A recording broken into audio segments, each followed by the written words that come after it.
What's going on, guys? Welcome back to another video. Today we're going to be going over a super simple way to wire up your subwoofers. To get started, you're only going to need a couple things. You're going to need some Allen wrenches, a remote turn-on wire, your box and your speakers, your radio, your RCAs, your amp, your speaker wire, your power wire, and your ground wire. So first things first, you'll start with your radio. Now you'll either have a stock radio or an aftermarket radio like this one. If you have a stock radio, I highly recommend getting an aftermarket radio. It'll be much easier. You'll get a wiring harness that attaches to your stock wiring harness, and then it's just color coded from there. You'll connect all these colors to the colors from the wiring harness that you get for whatever vehicle you have. Next, you have your RCAs. Now these connect into the back of an aftermarket radio. If you have a stock radio, you'll have to get a line output converter, which taps into your stock speaker wire and then transforms into RCAs.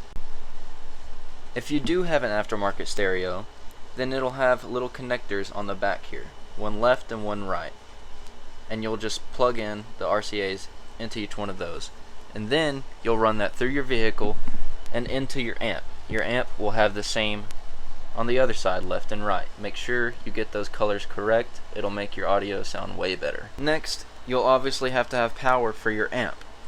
So, you're going to need power wire. This end will usually have a ring terminal on it, which you will unscrew your battery positive, put the ring terminal on, and then screw it back down. Then this wire runs through your vehicle and connects into your amp in the positive spot.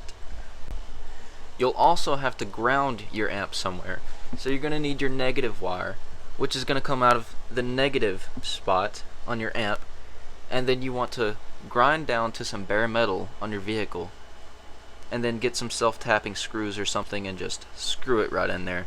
Make sure it's nice and tight. You don't want it to wiggle at all, because it can short out and it can mess a lot of things up. Next, you'll have to make sure that you're getting a connection, a signal to turn on the amp from your radio to the amp. And for that to happen, you're going to need remote turn-on wire, which is going to connect to this blue wire. You'll connect it in there with your butt connector, connect those two together, and then you'll run this wire all the way back, and you can see this end is much longer.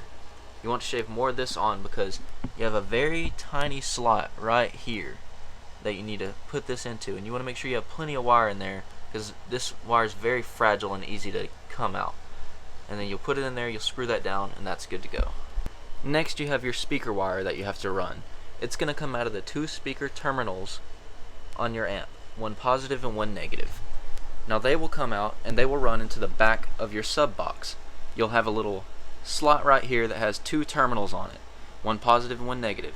They'll either be screw down or push terminals, and you just slot them up in there, or just put them in there and screw the tops down on them. Make sure they're nice and secure, and then you'll move on to the actual subwoofers.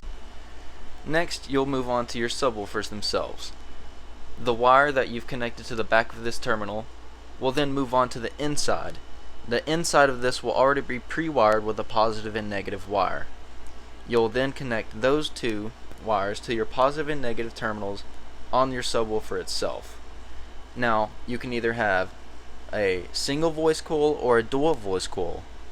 If you have a single voice coil, you'll only need one set of wires to each one of your subs, depending on how many you have. If you have a dual voice coil, then you'll have two sets of terminals, so you'll have to run two sets of wires to each sub, and you can just splice into your wires and do whatever you need to do to wire them up. If you need to look at a wiring diagram to see what ohm load you need to put them on, you can also do that. Now this has been a very simplified way on how to wire up subwoofers.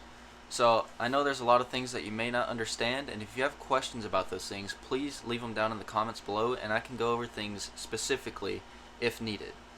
I hope you enjoyed this video, and if you did, give it a thumbs up. Remember to subscribe, and I'll see you guys in the next video.